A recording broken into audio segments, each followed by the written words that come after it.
আসসালামু আলাইকুম। কেমন আছেন সবাই? আশা করি সবাই ভালো আছেন। আজকে রাতের খাবার দেখেন,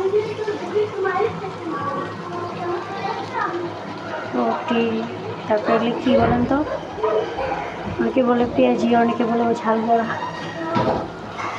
সাথে আছে এই যে বুট।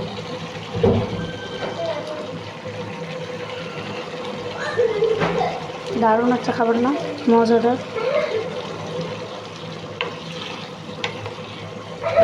দেখ,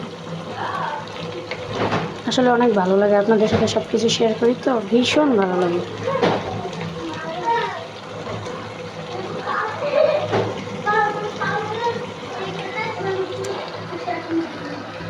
তারপরে তো আরও আছে দুপুরের সেই ইলিশ মাছ দিয়ে কচু শাক রান্না।